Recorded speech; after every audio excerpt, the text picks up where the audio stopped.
and officially live. And if anybody's It's like sitting there, pre-meeting, right? It's like the pre-meeting. It's the pre-meeting. It's the warm-up. So It's the I pre-live. could do this with you because you host with me on How Why What. So I'd get away with it, but I can't do that maybe to like another guest. So but It's, glad you were gonna.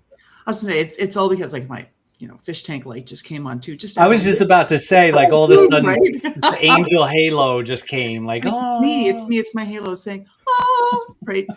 You must dial in. You must see our show. Yes, I'm comfortable. I don't need the warm up, the practice, this, that. Yeah, sound check. Great. Are we on? Are we live? Go. Yeah. So I have to make an official intro, which means I have to take you off the screen so I could do my monologue, because I'm going to be the next big talk show host. I'll say Jimmy Kimmel. There. I hear that there's an opening. Yeah, I don't want that job. Listen, if I can't curse on public TV, then I'm never gonna work in broadcast television. Let's just be real here. That's probably why every other podcaster on the planet isn't trying to get to broadcast. Maybe, yeah. There's a lot. I mean, I wonder. Again, I'm always thinking, like we do in How I What, we fact check ourselves. I wonder how many podcasts are labeled as profane or have cursing. I wonder. Well, here's the thing. Everybody has their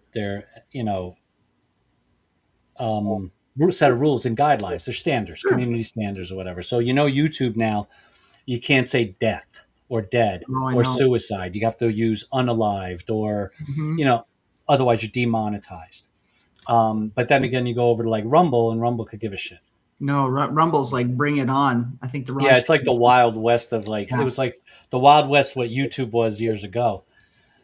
But that's your choice. I mean, it's a nice fit for like when we talk about being accountable to your business, like today's episode is going to be talking about it, because I know that I'm not trying to monetize YouTube.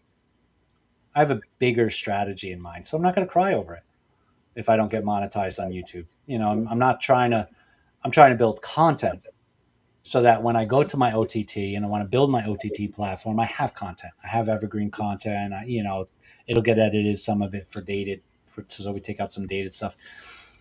But I'm going to keep it as authentic as I can, because if I'm sitting there going, if I'm saying, "Oh shit," and you can't be you're going to be demonetized for saying the S word, and I go, "Oh poopy," that's just not me.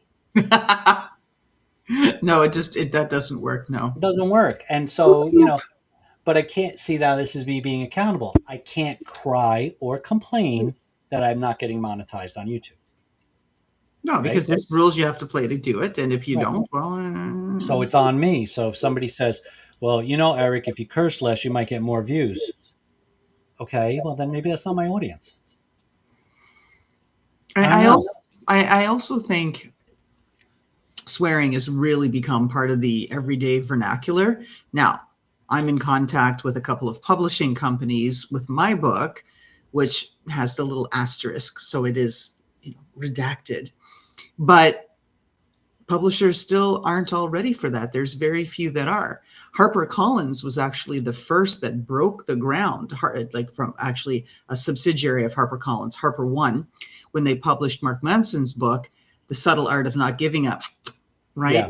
2016, actually just this week, it's the 9th anniversary of the release of that book. And it totally changed the trajectory of publishing, because now if you look on Amazon, there's about 6,000 titles with a swear word, bleeped out, asterisk, right. like partially redacted, whatever.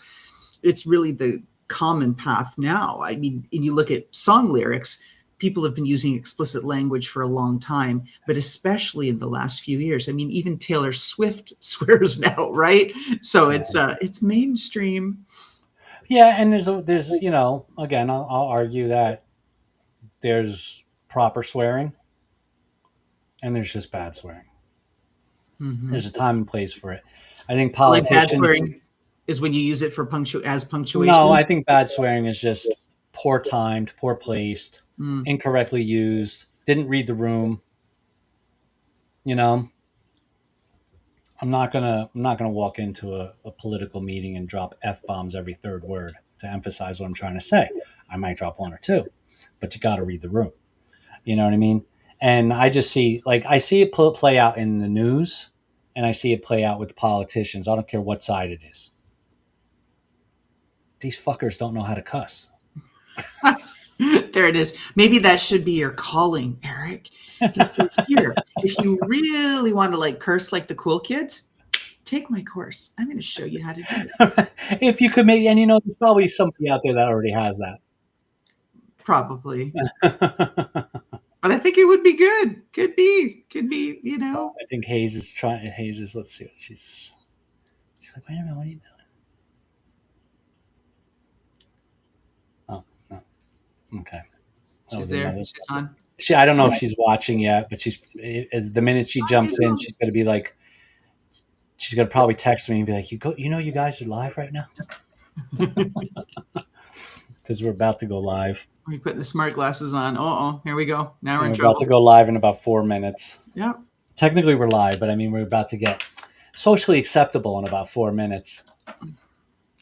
I'm down for it. I'm ready. Let's see what she's sound saying. checked. Oh, now you can see. Good. Yeah. So it is always good. It's you know what, I just can't. Like, I'm trying so hard not to use glasses when I can, but when it's that tiny, super tiny type, it's just. Oh, I can't see. But the thing is, I just had my eyes checked. I was at the eye doctor. There's the text. Yes, we do. Hi, Hazel. Our fearless leader decided to go live early, like the pre-meeting, but we went live. Why did she just text? Yeah, she did. She goes, you guys are live right now. Oh, she said, I didn't see it. Where the hell is it? You called it. I see it in the chat. Oh, chat right there. I see it.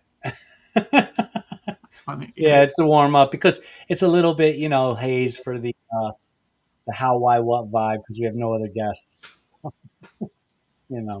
It's all good. It's there. It's that. But yeah, on the topic of the glasses. So just had my eye appointment this past week. 2020, perfect. I can see the smallest little line on the thing. Up close, blind. Can't see. Like my arms are not long enough for the phone. It needs to be like super stretched. I can't see anything up close. So I have these, right? And then I can look really smart. What do you think? See? There you go. I don't think mine make me look smart at all. Then you have the wrong frames. You need frames. My other frames I like, but even then, to me, the black, more narrow frames, they're more like, I feel like that's more like, hey, I'm one of the cool kids. Well, that's what I like. Like they're sort of like Euro. Like they're a little, kind of. Yeah. These are my wide angle lenses.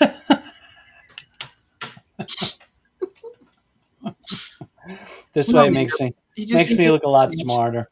Yeah. We get to that age. There's no hiding it. There is no hiding it. I'm not going to say. I mean, I celebrate my birthday every day, so I'm something at this point like 900 plus, I think, or something like 900 years old at least. Okay.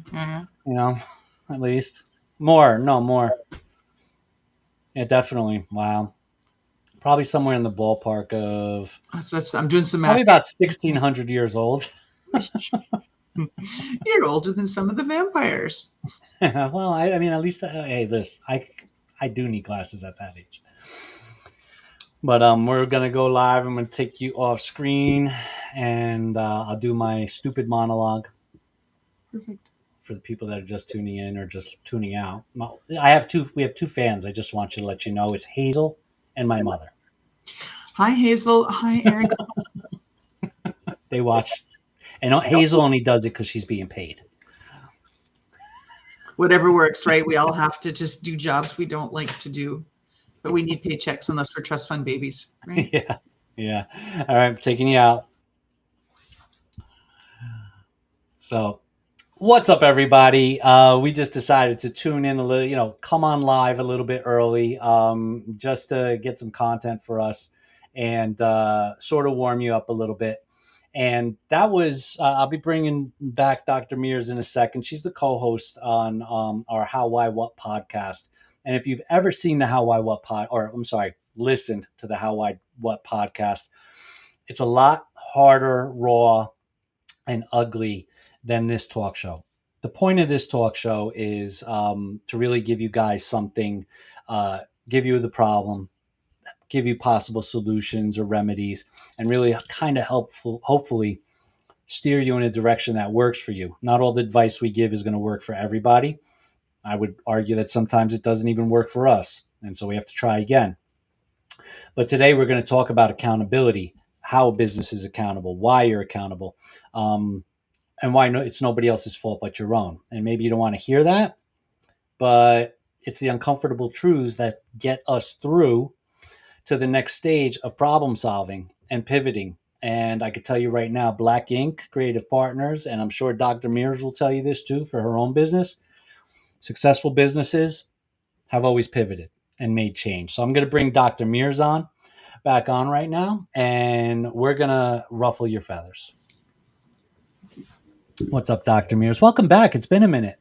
I know, right? I was sitting back there patiently going, come on, enough with the monologue. Bring me on. I'm the guest of the show. So people want to hear. Yeah, they want to hear from you. So, before we jump in, is our podcast a little more raw? Yes. How I want is all about right? There's angst, there's agita, there's all of these things that are happening. Why are they happening? Or why aren't they happening? We just get to be totally, completely real.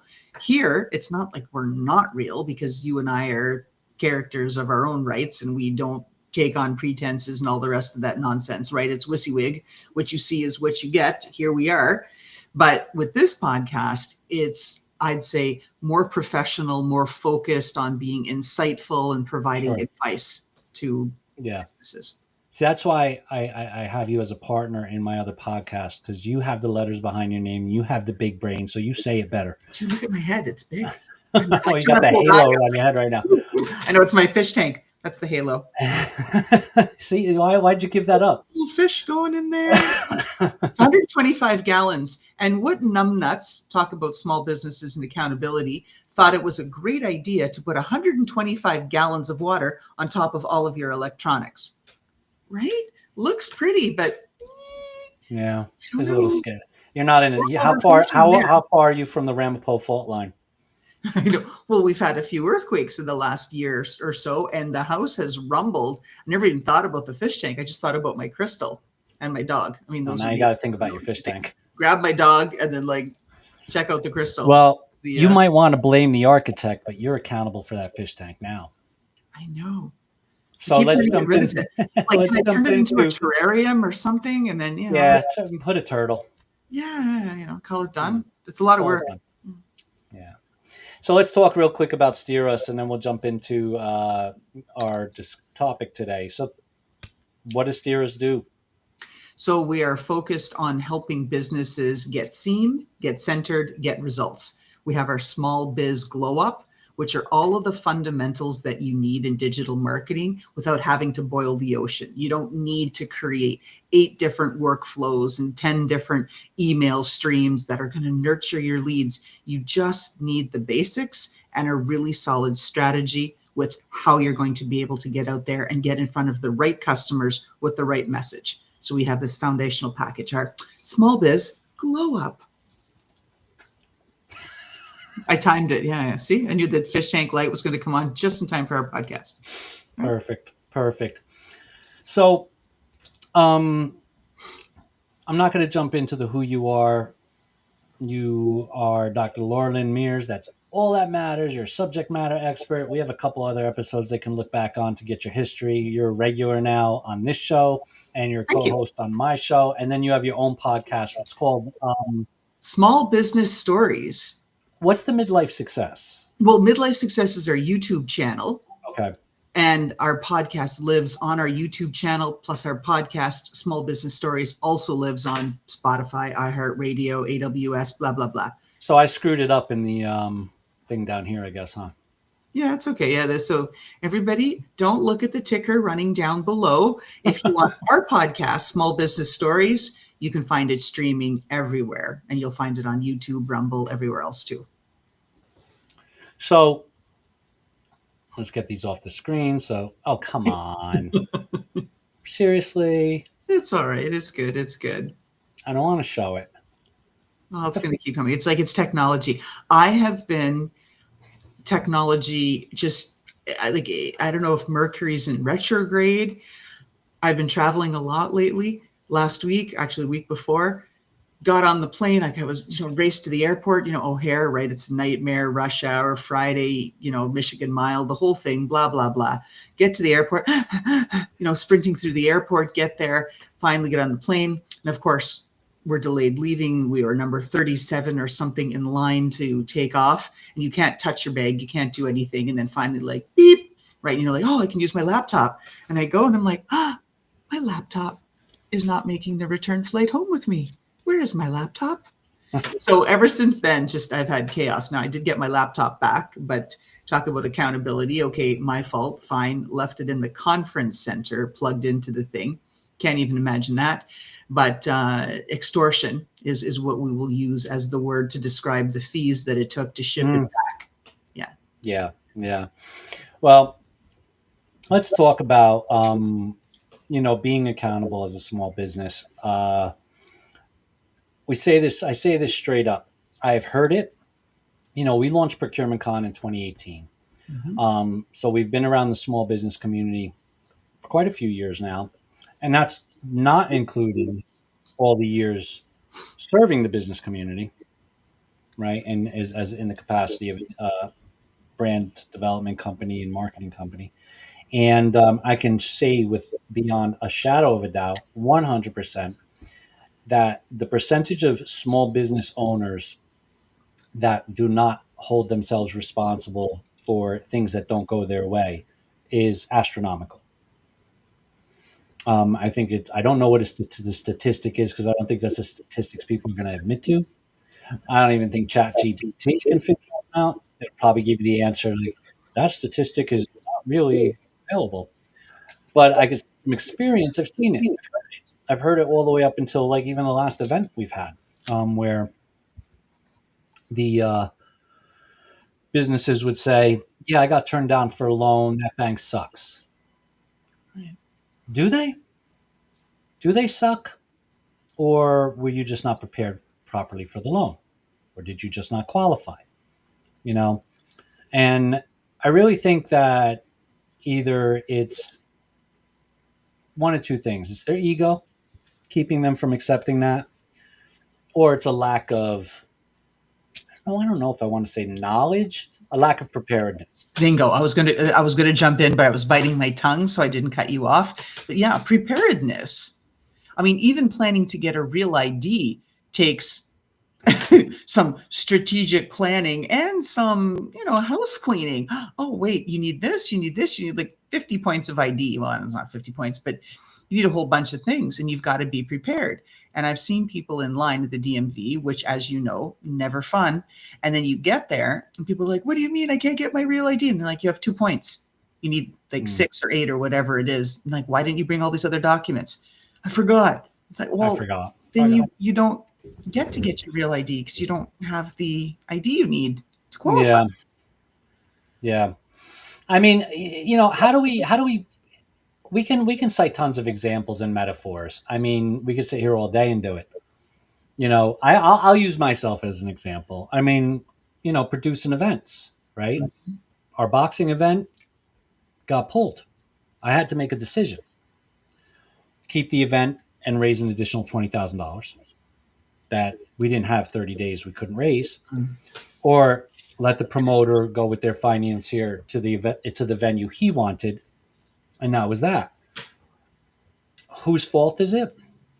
I probably should have been prepared for that potentiality, knowing I was already concerned about the situation, but I wasn't. So it's kind of my fault, right? I can say the extenuating circumstances were X, but at the end of the day, I didn't have a plan B in place, which I should have. Right. Much to the promoter's credit, she said, I can go with them and do this, or I'll stay with you, pick it. And I just didn't feel that we were capable of raising the necessary capital at the time. But still, I didn't have a plan B. So somebody might argue with me and say, "Oh, Eric, but that circumstance, you didn't see it coming." I should have seen it coming. I'm not new to this. Well, here's where I'm going to add my 2 cents, because this is why I'm on the show, right? Because we have different opinions. I think it's really I don't know, maybe overly harsh to think, oh, you should have had a plan V. It's really difficult because when you're planning so many things, and as an entrepreneur, you got this, you got this, you got this, you got this going on. You can't have contingency plans for everything. And it's like when you're doing an event, you're going into it or you're not. It's like you can't be a little bit pregnant. I'm doing the event, I'm doing the advertising, we're going in, right? It's binary. You are in or you are not. You are pregnant or you are not. You're not a little bit pregnant, right? It's one or the other. And so if you're going down the path and creating an event, you've got to go all in. You can't decide the week before and go, yeah, I'm in, because it's too late. Too late. So you've destroyed your chances. And so I don't think you can plan for all of those kinds of things. I mean, even if you had planned, okay, say for example, let's break this down, because you're an event planner, and I'm sure there's event planners that are listening to the show right now, that if you say, oh, okay, some snafu is going to come in and it's going to interrupt the show, so the show's not going to go on. Well, what's your plan B? Your plan B is, thank goodness you've got other shows queued up, because if one falls down, it's the same as having a prospect as a client.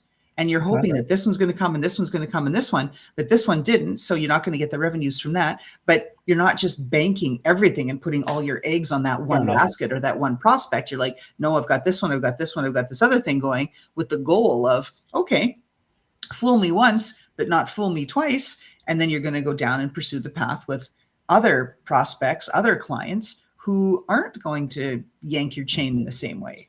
Bless your liberal heart. I definitely that yes, thinking it from that 30,000 foot view, I have other events in production, Right. and so I could recoup my losses on this one through my contract with them, so I haven't taken a loss. So yeah, in essence, you could say I had a plan B, but it's interesting because I have plan Bs for other events. Not necessarily if they're going to go off or not, because I'm in control. I control them. They do or do not go off based on my decision, not any other third party decision. But just in the event, I have plan Bs in the venues, like, oh, if suddenly, the venue, they lost the key to that room and we can't get in, they need a locksmith, I have a plan B, you know what I mean? Mm-hmm. Or if there's just always something, there's always a plan in place for that. So, that's, again, preparing and being accountable, but I wasn't always like that. And I think some people don't know how to become like that, get into that preparedness. I say this, and I'll let you talk in a minute, is like, I have a mark. Everybody needs a mark. Mm-hmm. I'm not doing the books. If I didn't have a mark, I never would be able to get a credit card or a bank loan for the business, because I can admit, books, show me the money. I'm going to go spend it and do what I got to do to make more. So I think people need, if they, and there was a time I would have thought, well, I know how to do the books. I'm smart, but I'm not. So anyway, go ahead. You going to say? Well, a couple of layers in that. One, I think it's knowing what you're good at. And if you're not good at it, try to find somebody else who is. Yeah. And what you were saying too, okay, books and things like this, well, of course they have to be done. You've got a legal obligation and a financial obligation. They have to be done. And what I'll say is that, with me on the operations and stuff, not my strong suit in that either. But now that I'm incorporated in 6 different states, and you have quarterly obligations for all of those states, and you have quarterly obligations at the level of tax filings, at the level of economics, and for some states at the level of reporting diversity, it's very challenging to keep up with everything. I finally hit my breaking point. I missed one, and they give you an opportunity. You get to ask for forgiveness once, and I'm really glad, because then I don't hopefully have to pay the late fee. They haven't approved it yet, but it was that wake-up call where, because you have to be accountable, because I specifically have to be accountable as the leader of the business. Right. I've created all of my sheets and stuff and everything now. All right, okay, this is here. Here's this link. This portal move. This is here. This is this. This is the helpline. This is the special ID number. This, like, I had it all recorded, but in, here's this state folder, this state folder. Now, like, just get organized because I have to own it. Right. You have to do it, and there's going to come a point where somebody else is going to have to do it for you because they're going to do it better than you. Oh, for sure. There's a lot of people that can do it better than me. I'm sure. Hmm. I'm sure. But where do we get somebody off the couch to do this shit? Like, let's be real here, because there are people who want to do it, but they don't know how to get that motivation. Or, I mean, I'm sure a notice in the mail getting ready to find them and, crush them is enough to get them motivated, but we don't want it to get to that point. Well, you don't always get the notice in the mail. So if you're like me and I have a PO box, I don't go every day. I rarely go every month to the PO box to go get stuff because I have trauma associated with mail. I can't even tell you about voicemail. Like, don't, just forget about it. I can't. I cringe. I hate it. I don't even look. I just delete the messages. Can't deal. Don't like driving all the way the frig to my PO box. Can't stand that. And then my inbox, I do get through it, but I don't always get through everything because there's hundreds and hundreds per day. So I miss things. Okay, so you're a bad example right now. I am a bad example, but I am a work in progress. And so again, it's all about being accountable and doing things that are different. I had a VA. I had to let her go. Her rates got very high. And so, yes, I could go to other VAs and that's fine. I'm probably at that position where I want to be able to do that. But it's all about thinking, okay, what am I going to do? How am I going to do this? And how am I going to manage this? And so through examples where I have failed and I have made mistakes, either or, that it's forced me to just raise that level of accountability, because at the end of the day, it's me. It's on me. I can't blame and say, you didn't, blah, blah. It's me. Hey, you, Loralyn, right? Either I didn't assign somebody to do it or I self-assigned and I didn't get it done. It's on me. Right. Again, there's plenty of people who think like that, but how do we get those that aren't thinking like that yet? What exercise can we give somebody, or what? Because look, we can tell everybody, hey, sign up for your local SBDC. How many people actually do it when you tell them? Let's be real here. Right. Because you go back and ask, did you Right. sign up? And they didn't. And they should, because they can get 4 hours free consultation from some really, really solid experts, me being one of them. And so you can get some really good talent and support. And 4 hours is a chunk of time to help get you straight. And it's a free opportunity, at least for now, while there's funding for it. So I encourage everybody that's a small business and go to your county small business development center and try to figure out what kind of help that you can get. There's a pool to choose from, and they'll assign you, oh, you need this kind of thing in a marketeer, or you need somebody that's a technical person, or, and they'll assign you accordingly. Right. It's a great resource. So to that, for all you folks that listen to this and have never heard of SBDC, or maybe you have heard of SBDC and you just haven't pressed the button yet, there's nobody to call. You don't have to call anybody. You go to America's SBDC online, just search up America's letter SBDC and fill out the application online. Take you maybe 20 minutes at most. And then you'll get a phone call. You'll get an email. Yeah. You'll get a counselor assigned to you in your county, your region, and you'll get that. And yes, services are free. The services they offer are no cost. And then they offer discounted services, like from third parties, like consultants, like Dr. Mears here might have a workshop series that they'll offer at a discount to their members.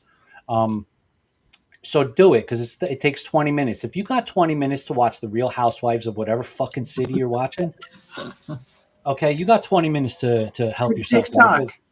Just pause the doom scrolling. Yep. I can't even look at social media anymore. I made the mistakes of they're all sick dogs that need help, that have been rescued, and I just I can't. I can't. Yeah, it's killing me. So now that I've got my berating of people out of my system. Right. so let's bring it around and talk about, again, like on accountability. One of the places that small business owners fall down is on cash flow. Oh, I can't predict, because whether they're in real estate or whatever business that they're in, it's feast or famine. Great, I Right. sold 2 houses this month. You'll make some good coin, right? Even at the new percentages that have been adjusted. But then if you don't sell anything for a few months, then you've got nothing coming in. And it's the same situation if it's not real estate and some of the other businesses. Consulting can be like that. Products can usually be more steady state unless they're seasonal. But let's talk about the consultants. And so, especially in the summer, everybody goes to the Jersey Shore or wherever. So the client pool gets smaller and it gets harder to get in touch with them because they're like, nah, I'm on holiday with the kids. I'm at the beach. Forget it. We're making sandcastles. I'm not answering. Right. And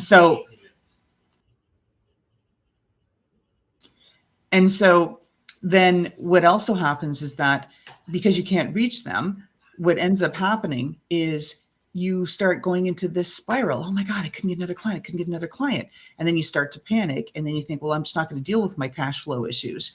But you have to. And so one of the best ways is to be able to take like whatever money that you have, any time that you get paid. And people have said like, oh, I'm only getting whatever X number of paychecks in a year when I get the clients. Always have 20% punted into taxes. Don't touch it. Put your 70% into operations, and then you might have a 5 to 10% slush. So then you could use that slush when you need to for the other things. And just having that discipline forces the accountability. Even if you're not keeping up with your books in the way that you need to, then at least the money is going to be in the places where it needs to be to keep you whole and solvent and legally compliant and fiscally compliant, right? Which is the important thing. Well, I think what happens too, especially on, I think, the retail side more often than not, is a lot of times, I won't say a lot of times, from my observations, I've seen plenty of businesses overpurchase, planning that they're going to sell more because of the season or the client type or the product type. And it almost is like it's a FOMO thing, or it's a fear of loss. Like, let me overbuy so that I have the product. And then if they get stuck with the product, then they're blowing it out at a discount sale. Right.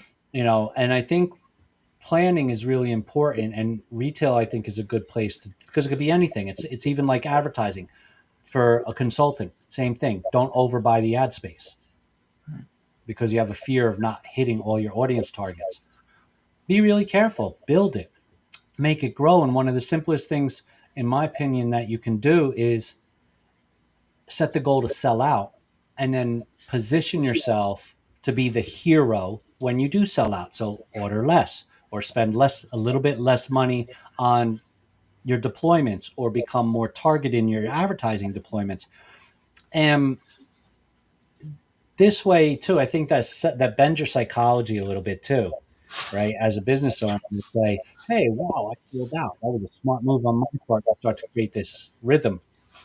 I mean, or maybe I'm just barking up the wrong fucking tree. No. I think that's all right. Like, it's where I'm at, and I was thinking about this episode and planning what I was going to say and things we're going to talk about, is I'm sort of blurring accountability with being like with reality, right? Being realistic. Here's where I'm at with that. So I get several folks like through referrals. It's wonderful. They need help with grant writing, but then they have really not just a lack of understanding, but a lack of common sense, and they're out of touch with reality, in that they come to me and say, oh, I found this grant. Today's Wednesday and it's due Tuesday.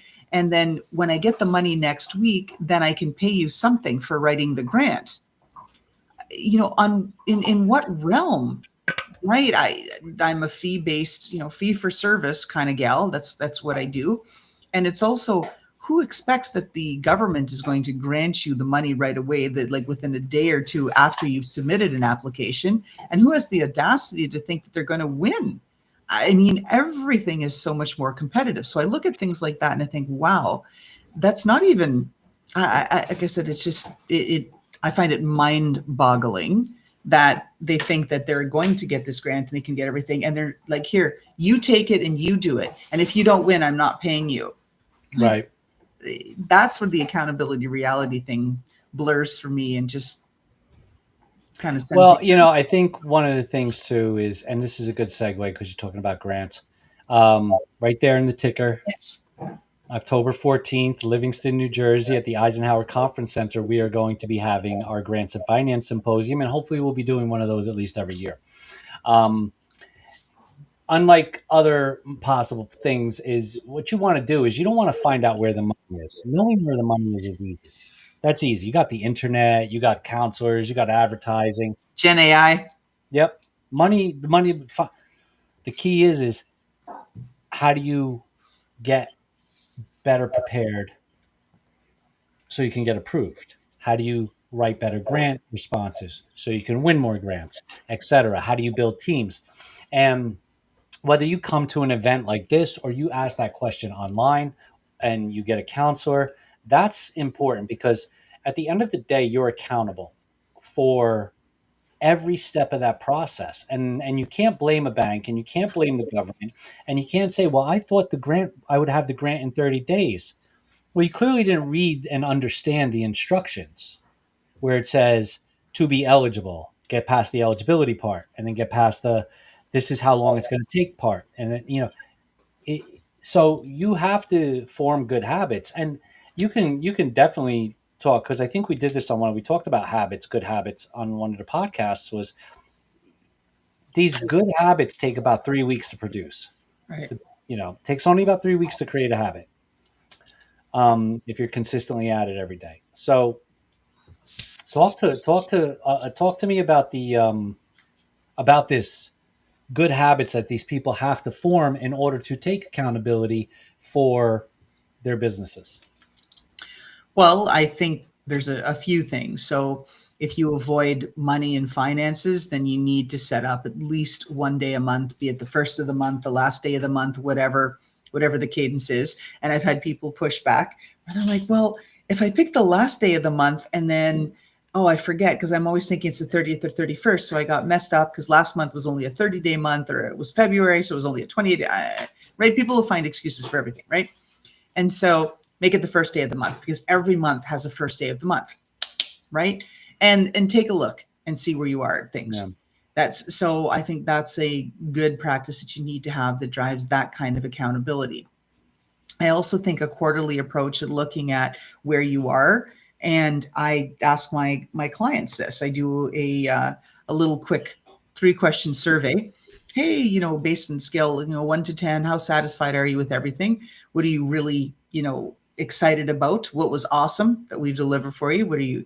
What made you really happy? And where can we improve? So 3 simple questions, and it helps you check in with your clients. It also helps drive that renewal. So they are saying, oh, okay, you do really care and you want to know. Right. And you're not pushing them on a survey. It's 3 questions, but it's just simple through an email or through the conversation where you get what you're looking for.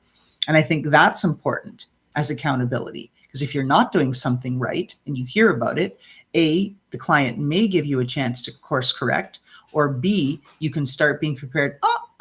Client not happy equals not likely to renew equals not likely to have same cash flow next month, right? Or next quarter. And then that's when you have to start taking action. And that drives that accountability, because it's planning and preparedness, right? It's right. All tied to that. And then, forming that good habit. So if you're starting them off on the first, they do take an inventory. They have to take an inventory of their books, or they have to take that inventory.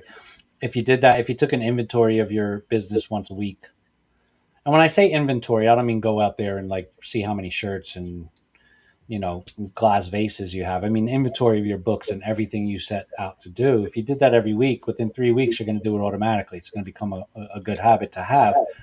And you're going to be more cognizant and aware of your business's financial situation, which also means in the case of any kind of retail or any kind of client management, you're going to have a clear accounting of all that. Your clients, how many you have, how many dropped off, how many disappeared, how much did you sell, how much shrinkage happened, etc. I just find it okay. Now we're going to get into my website. No.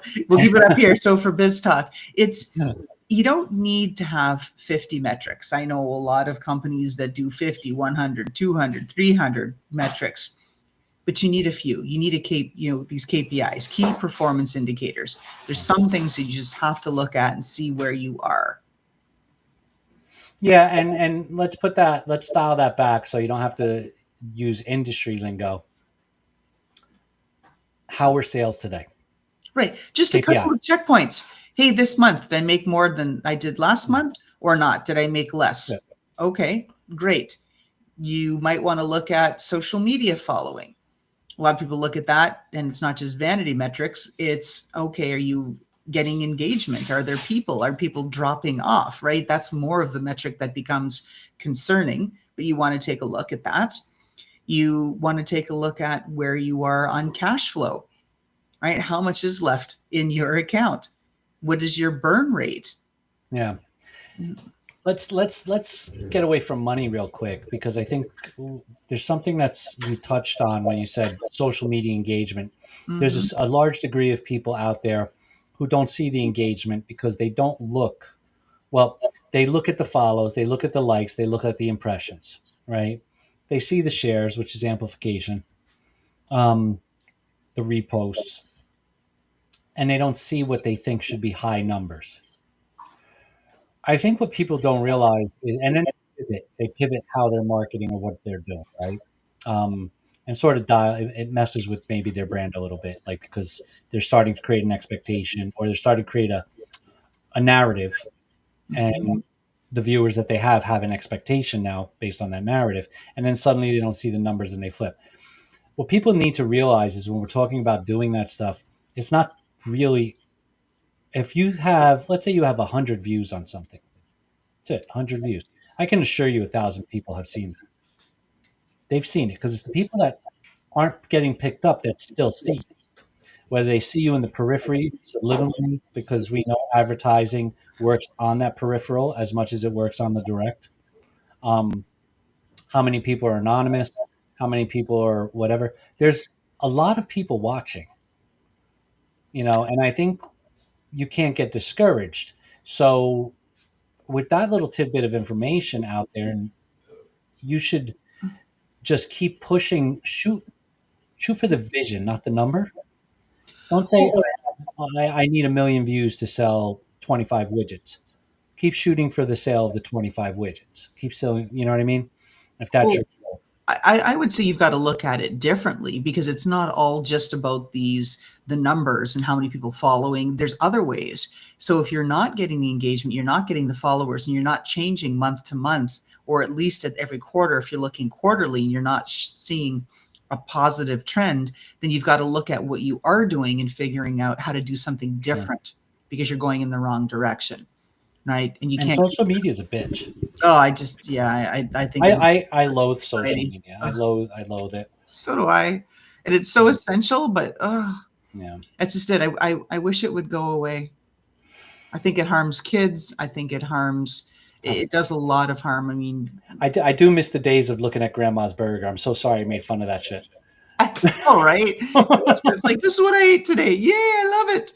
It was silly, but yeah, no, we've kind of gone down that rabbit hole. Yeah. On accountability, again, also blended with reality. One other thing I want to bring back, and yes, it is related to money. So I'm bringing out some examples that have just recently happened. Couple of things. One, if you have purchased services, you are on the hook for paying for those services, right? And a lot of people I'm seeing, there's an increasing amount of defaults on everything Right. from, at the federal level, from mortgages to Mhm. taxes. People aren't paying. You have a responsibility, you have an accountability, you have to pay. And they think, oh, she's just a small business, I don't have to pay. Well, you do, because you had services rendered, so you need to pay for those. Then you look at, again, another sort of different, from a different lens. I have clients coming forward who want to build these grand mobile apps or technology solutions, and they can't do it. And I've gotten in trouble for it because I said, okay, so you've got champagne taste, but you have a beer budget.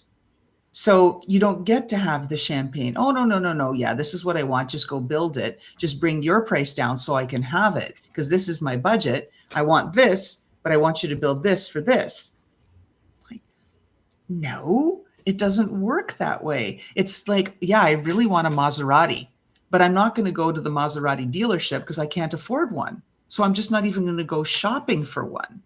So why come shopping for technology when you want something really fancy, but you can only afford this slice of it? You're not ready. Find another way to move forward. Get yourself ready, then go shopping for whatever the budget is that comes in. Yeah, that I agree. I agree 100%. I give you that, give me an example of, so you gave me that example. We know that's a client that or type of client that you've had. Give me an example of somebody who you saw the qualities of them being accountable. So in doing some of the digital marketing and stuff that we do for people, we need a couple of things. So one, we need access to their profiles in social media. You got to get in. Need to get their thoughts and what they want on tone, how they want to be able to set up. And then a lot of clients are reluctant to let that stuff go. So they've got to have some level of involvement. But if we're out there and we're trying to produce stuff and they're holding us up because they haven't got it to us, they haven't shared for whatever reason their stuff yet, they're busy, running their business. I get it. But I've had some step up just saying, whoa, I'm sorry. That's totally on me. I know we've lost a few weeks. I'm still going to be accountable and pay you for those few weeks that we were supposed to have the social media and get it going. It's wonderful when that happens. And then another couple of examples of accountability.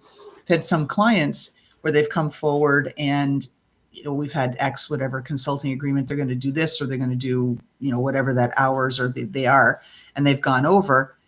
They still offer to pay for that differential. They said, yeah, you should be good for it. I don't want you not to be whole. And so that's really nice. Well, what do you think qualities are that? What are some of those qualities that make them operate that way, you think?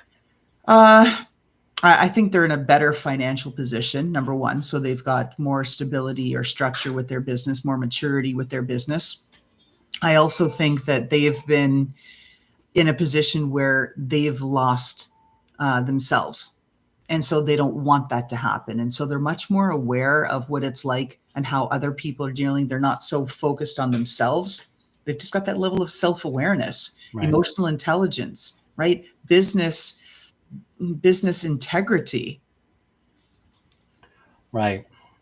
I think that's a good, for a small business person who maybe has been out there and they're blaming other things and other circumstances, but they might very well be of that character where they have integrity. They have, Right. I think what they should probably do is draw from within and on that those pillars of their own integrity, the pillars of their own moral, platforms, and put that into their business and operate. Because again, I'm not saying all small businesses do this, but I mean, we're all guilty at some point or time, where, we might do something over here in our personal lives a certain way that makes you this, stellar community person. But then in our business, we're like, Scroogey McScrooge over here. You know what I mean? Or just overwhelmed. Like I've done other things like, oh, crap, I'm supposed to do that. You get overwhelmed. There's but so many to-do notes, this, that, warnings, flags, tags, things that you can do. Sometimes things will slip. And then it's about being accountable, apologizing for the slippage, and making changes so that slip isn't going to happen again. Like I said, that happened with me, that I had that missed quarterly filing. And so now that's it. Got my spreadsheets, got my alerts, got everything set up so that I put process to it so that I can make it happen. Yeah. All right. I'm going to segue from this conversation for a minute because I have a really curious question. Because I have to ask this because this is more of a larger, bigger economic scale question. Mm-hmm. I'm drifting away from the small businesses because you just said about like a Canadian. So it made me think, like, what's your feeling on what's happening with Alberta right now? And I have a reason for asking this. Go ahead. I'm not going to tell you the reason, but I'll get to it in a minute. What's your feeling on that? You mean the talk of secession? Yeah. Well, I think Quebec has been talking about secession since the 1970s. And here we are, 60 years later, and they haven't seceded yet. So I think it's a lot of bluster. And I also think it just speaks to some voices that are just louder that get heard, Mhm. and they're able to put their ideas forward. It's not gaining, I think, the ground that it's going to need to actually happen. And it's disruptive. It's also where I see this kind of thing happening because it's the gap between the haves and the have-nots is growing, and the haves are tired of paying for the have-nots, right? We're seeing it in politics again. We're not going down all that path. And I'm not surprised that it's happening. Alberta's a rich state with all of their oil Okay. and cattle. So the reason I brought it up, not just because you have that Canadian accent, but it just reminded me, is because this is there's opportunities in all these things that are happening around us in a lot of cases, right? And you know, if for argument's sake, let's say in 5 years Alberta secedes in its own little country or whatever it's going to be, there's going to be opportunities there because it's going to be a different mechanism now. They're not operating as a whole with the rest of Canada in the union there, or confederacy. And you have to have your business. If you see that and you're like, oh, this is you, maybe you're in Minnesota or you're in the Dakotas somewhere, and this is, you see this as opportunity. You can't jump the border, even if they're not technically a Canadian country anymore. With their, now they have, whatever their rules are, and expect to succeed if you can't do it here. Because I do believe that we're seeing a world of opportunities. Some people don't see that. They see a world collapsing, but we have to give that time, because just like with every collapse we have, remember the 2008 collapse of the market, new opportunities arose, right? We see that all the time. You have to have good habits, and you have to have good books, and you have to have good behavior for your business to take advantage of those opportunities. And, we want to see businesses succeed at all levels. We do, because corporate America is not the backbone of our American economy, despite what people might say. It is the small business, because every corporation was once a small business, right? And you guys have to succeed. And there's a lot of opportunity that's going to rise out of this rubble coming forward, whether it's Canada or here in America or wherever you are. There's going to be opportunity, and you have to be prepared for it. And you have to start building these good habits now. And I wanted to just say that simply because I want people to realize that as much as the news, regardless of what side you're on, just drives home the drama. Because remember, if it bleeds, it leads. Right. Right? Had that conversation. Yeah, exactly. I really want to fight through that noise for the small business to understand. Don't get caught up. Build these good habits. Build these good business practices. Sign up for SB. Okay, now I'm on my soapbox. I'm getting off. See, this is a little how I want to hear. Well, but that's just it. So maybe it's time for a wrap with that. I mean, it's all about, you've got to be looking around, you've got to be listening to folks, you've got to be collecting insights, you've got to be applying the insights. Everything has to be actionable. How you make the changes, your behaviors personally, your business structure, your business approaches, your business habits, where your business is focused, because there's so much change and so many things happening so quickly. You don't get to just crawl under a rock and go, oh, not today. You just don't. You got to be out there. Yeah, well, having you as an interviewee solo is really hard now. Okay. I mean, I'm in like total, like, okay, this is like, I'm trying to keep the biz talk, motif going, and you're the one actually holding it all together here. Because I'm going down the how, why, what rabbit hole, like, let's rip everybody a new one. So I'm trying here, but I agree with you, Dr. Mears. I just, it's hard because I don't think there's a real answer, right? We're just parroting what has been said. I don't know how many, decades upon decades. Every new generation of small business owner comes along with their bad habits, their good habits, their bad ideas, their good ideas. Some succeed, fantastic, whatever their version of success is. Some fail miserably and never come back. Some pick up the pieces. We just want to see less. We want to see that 92% of failures drop. Exactly. And it's all about just doing a couple of things. I mean, you think about James Cleary, his book, Atomic Habits. I think it sold 3 million copies now. It's basically doing one thing better at a time. Great. One little thing because it's additive. You can run a marathon, right? 26.2 miles, one step at a time. It's a good analogy. Yeah. Yeah. Yeah. So there we go. There we go. I don't think we can make anybody any more accountable. What was the name of that book? Atomic Habits. Okay, so go look up Atomic Habits, folks. Obviously, I'm not putting a link in here. Just go look it up. It's what use your little fingers and go do the Google thing. What do we call it? Google is now a verb. Go Google. Yeah, Google it. Google it. All right. So give me something else. Give me something else that I'm missing here that I haven't asked because obviously, it's supposed to be my show. I'm supposed to have a ton of questions. So I also think on accountability that you can't be too hard on yourself. And I think that's, like I said, That's where I disagree with you. Right. And well, and I know that's how we started the show and where you were and saying, oh, you should have come up with another plan, a plan B for the event that you didn't see happening is what that shift was.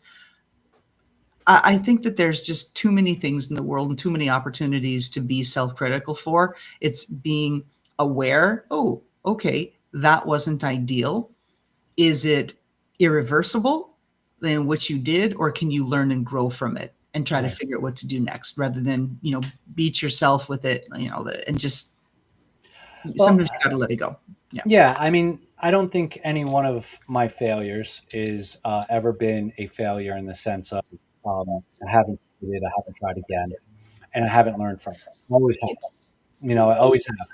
What looking at the looking at the data points, so to speak, of the entire situation from the time we started till this moment, and realizing what has to be done different if there's a redo, right? How do you handle it differently? How do you? And you heard me in the beginning of it all. That we have to do this and we have to do that and we have to do the other thing.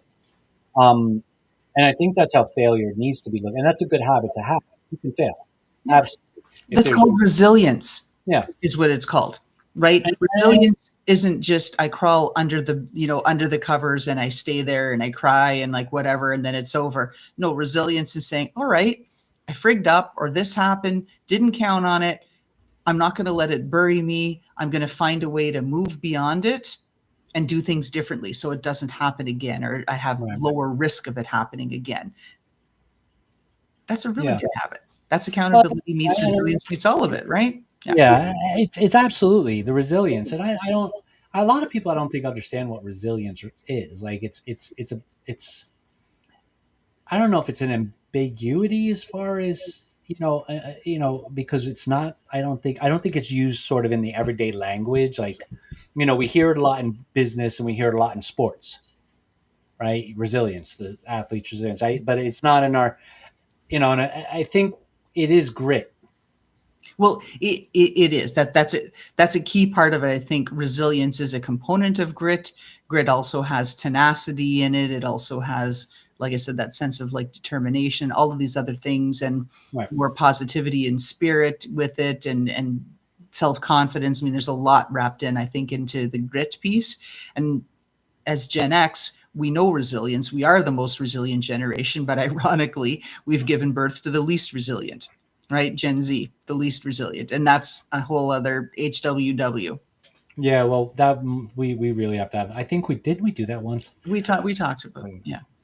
Well, when we come back to How Do I What HWW on our next season, it's going to get uglier. I promise you. Is it? Ooh, yeah. It's already ugly. Yeah, I'm going to make it uglier. At this point, I want to offend people with uncomfortable truth to the point where they have to say something to us, because I want to know who they are. At the end of the day, I want to be challenged that my perspective about their bad habits are wrong. I know my bad habits. I will admit the bad habits that I don't want to give up. Clear, bottom line, no problem. All day, every day, and I will own it. And that doesn't make me special. That just makes me understand what I would love to see other people do better at. you know. Okay. Um, but where are we finding you on the web, Dr. Mears? You can find me on my YouTube channel, Midlife Success. You can find me on LinkedIn. You can find me on Instagram, Loralyn Mears, Steer Us. I am all over. Just as they say to me, you will find me. Google her. It's a verb now. Wasn't it added to the dictionary? I think it was. I think I believe it Webster's was. added it. Yeah, yeah. Yeah, Webster's added it right alongside Yeah. bootylicious, I think. Oh. I know that one guy raised an eyebrow to that too. So listen, folks, this was kind of like the soft version of what I think today. I did a lot less interviewing and a lot more just back and forth with Dr. Mears here because that's our dynamic. I can't interview this woman anymore. She's a co-host, but head over to a website on your Steer Us website, Steer Us STEERUS.io. You do have some sample modules people could just jump in and start using, right?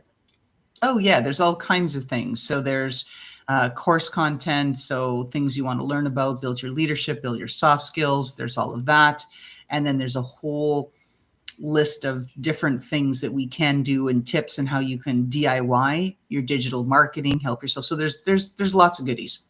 All right. And for anybody who ever watches this, if you're that person that says, "Oh, I don't need that," you really need to go over there and just check it out to make sure you don't need it.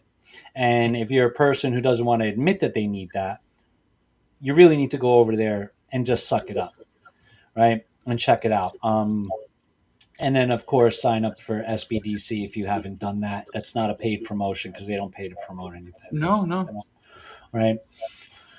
And that's pretty much it. Check us out at ProcurementCon.com. We have our grants and finance event happening October 14th, 2025 in Livingston, New Jersey. Dr. Mears will be there talking about grant writing, secrets of grant writing. That's huge because I would argue 8 out of 10 people don't know how to do a grant response. We're going to have some great other folks there diving into the secrets of improving your lendability, your credibility for funding. We even have a gentleman, Stanley Bridgeforth, who's going to be talking about alternative options other than banking. So some little secrets there. Interesting. Here's the money. It's how we make you better to get the money. And then November 12th, we are having our cybersecurity conference in Atlantic City. That's huge. 2 tracks. We have a business track for all the small business people, and we have a DoD government contracting track for all the people already in bed or looking to get in bed at federal military level contracting. And that's going to be really important because there's some new rules out there that says if you're not certified and compliant, you aren't getting the contract or you are losing your contract and they don't care. There's no more grace period. It's over. Grace period's done as of October. So a lot of good stuff there. And we're going to be having a really awesome AI demo. We're going to actually hack somebody's phone in the audience that day with AI. Whew, that's crazy. Yeah, just show people how unsecure they really are. So yeah, it'll be interesting. And then head over to blackink.events if you're done with all the business stuff and go have some fun at our fan events and expos. We have 2 coming up in the spring. We have the pop culture event, which is really fun. We're going to have everything, last 50 years of pop culture. If you remember if you can understand this reference, Sid and Marty Krofft. If you know that reference, if you know Sigmund the Sea Monster, if you know any of those references, you're going to want to be there. If you remember your Scooby-Doo lunchbox, you're going to want to be there. If you want to meet the godfather of the paranormal, you're going to want to be there. So check that out. Head over to our website, and then we also have our paranormal event in April. Dr. Mears, thank you so much for being with me once again. I look forward to getting back to our podcast in the new year after you get us syndicated. Working on that. As far as the accountability, said I'd do it, I will do it. Just didn't achieve it. I know you're hashing through it yet. The rest of you, go out there, do amazing things. Don't get in your own way. Stay out of your own way. My content coordinator is hitting me up. Okay. Be kind to yourself. Just try. Learn from your mistakes and keep going. Let me double check and make sure that I didn't miss. She's probably telling me.